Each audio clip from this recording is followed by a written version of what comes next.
Hello दोस्तों, welcome back my YouTube channel. Episode number 4, question number 61। Bangladesh के ग्रामीण bank के संस्थापक कौन हैं? तो इसका सही आंसर है D, professor Mohammad Yunus. Professor Mohammad Yunus Bangladesh की ग्रामीण बैंक के संस्थापक हैं। Question number 62। म्यांमार की मुद्रा को क्या कहते हैं? इसका सही आंसर है C, Myanmar kyat. Myanmar kyat Myanmar की मुद्रा है। Question number 63। भारत के पड़ोसी देश भूटान की आधिकारिक भाषा कौन सी है? तो इसका सही आंसर है बी, जोंगखा तिब्बती लिपि। जोंगखा तिब्बती लिपि जो है भारत के पड़ोसी देश भूटान की आधिकारिक भाषा है। आधिकारिक भाषा में जो होता है ऑफिशियल लैंग्वेज, जो वहाँ के कानून में चलती है। ठीक है दोस्तों। इसके दोस्तों जो महत्वपूर्ण की पॉइंट है उनको जानना भी बेहद ही जरूरी है। जैसे कि भूटान की राजधानी थिम्पू है। थिम्पू, ठीक है। भूटान की जो राजधानी है उसका नाम है थिम्पू। दूसरा की पॉइंट है, भूटान का राष्ट्रगान डुक तेश धैन। तेश धैन है। ठीक है दोस्तों, डुक तेश धैन वहाँ का राष्ट्रगान है। भूटान की मुद्रा मुगलतरम या वीटन है। ठीक है, मुगलतन या वीटन है। क्वेश्चन 4 जो इनका की पॉइंट है वह है, भूटान की सीमा रेखा 699 किलोमीटर की है। जो सीमा रेखा है भूटान की वो 699 किलोमीटर है टोटल। भूटान का राष्ट्रीय फल नीला पोस्ता है और भूटान का राष्ट्रीय पक्षी हिमालयी सरू है। ठीक है, याद रखिएगा। भूटान का राष्ट्रीय पशु टाकिन है। ठीक है, यह इनके जो की पॉइंट हैं इनको आपको इस विशेष रूप से याद रखना है। 1 2 3 4 5 6 की पॉइंट इनके विशेष रूप से ध्यान रखिएगा क्योंकि काफी बार पूछे गए हैं। ठीक है। Question number 64। किस वर्ष गोंगसा उगेन वांगचुक भूटान के पहले सम्राट बने? तो इसका सही आंसर है सी, 1907। ठीक है दोस्तों। Question number 65। पारो शहर किस देश का एक प्रसिद्ध पर्यटन स्थल है? इसका सही आंसर है सी, भूटान। पारो जो है वह भूटान का एक प्रसिद्ध स्थल है। ठीक है।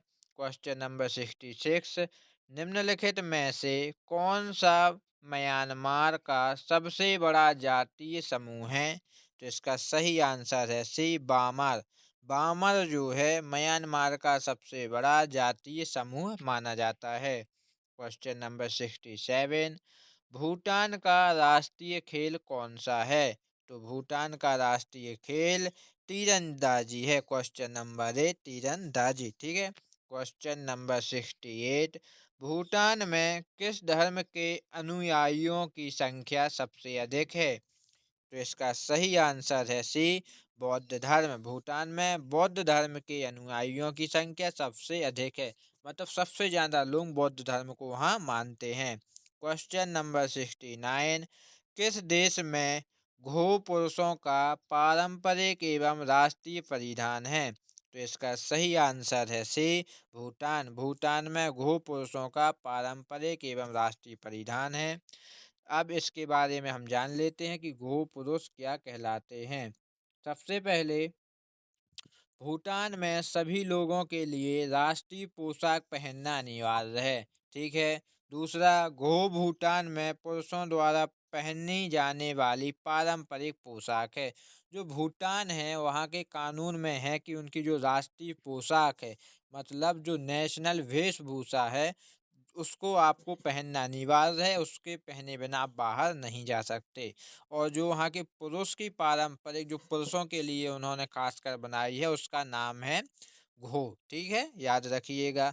घो बहुमुखी और आरामदायक है। पुरुष इसे घुटनों तक पहुँचने वाले गाउन के रूप में पहनते हैं और इसे कैरम नामक बेल्ट से बांधा जाता है।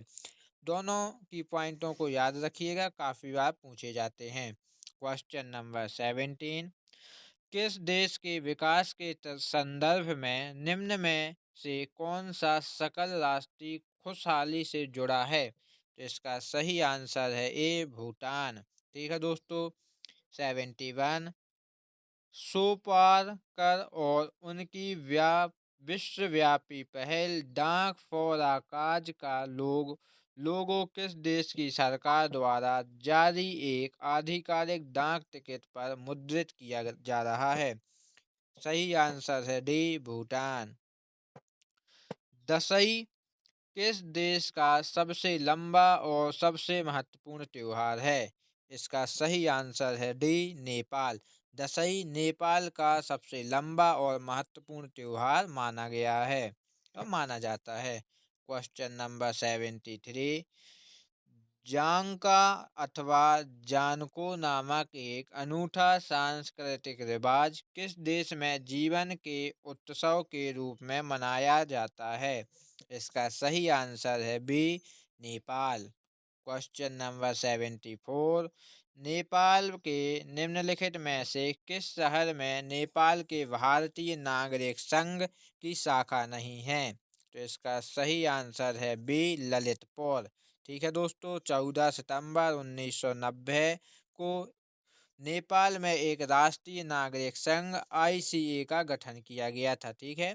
नेपाल और भारत के बहुत ही अच्छे संबंध हैं। क्वेश्चन नंबर 75 भारत के किस पड़ोसी देश में प्रसिद्ध काटस राज्य मंदिर परिसर कई धर्मों के मंदिरों के साथ स्थित है? तो इसका सही आंसर है ए पाकिस्तान।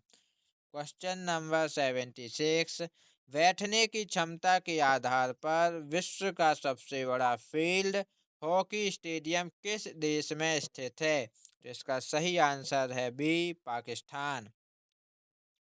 क्वेश्चन नंबर 77 पाकिस्तान का संविधान कब लागू किया गया था? इसका सही आंसर है ए 1973। 1973 को पाकिस्तान का संविधान लागू किया गया था। क्वेश्चन नंबर 78 भारत के निम्नलिखित पड़ोसी देशों में से किसका जनसंख्या घनत्व सबसे अधिक है?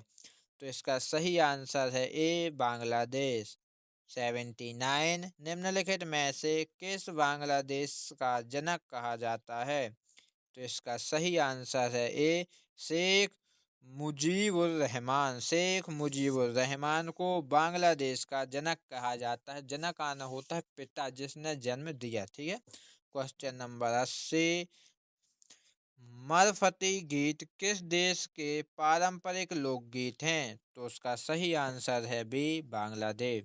दोस्तों अगर आप प्रीवियस ईयर के पेपर और उनके जो रिपीट क्वेश्चन है उनको जानना चाहते हैं तो चैनल को सब्सक्राइब जरूर करें ताकि कंपटीशन एग्जामों में जो भी क्वेश्चन पूछे जाते हैं या बार बार रिपीट होते हैं वह आपको पता चल सकें। वीडियो को पूरा देखने के लिए आप सभी का धन्यवाद।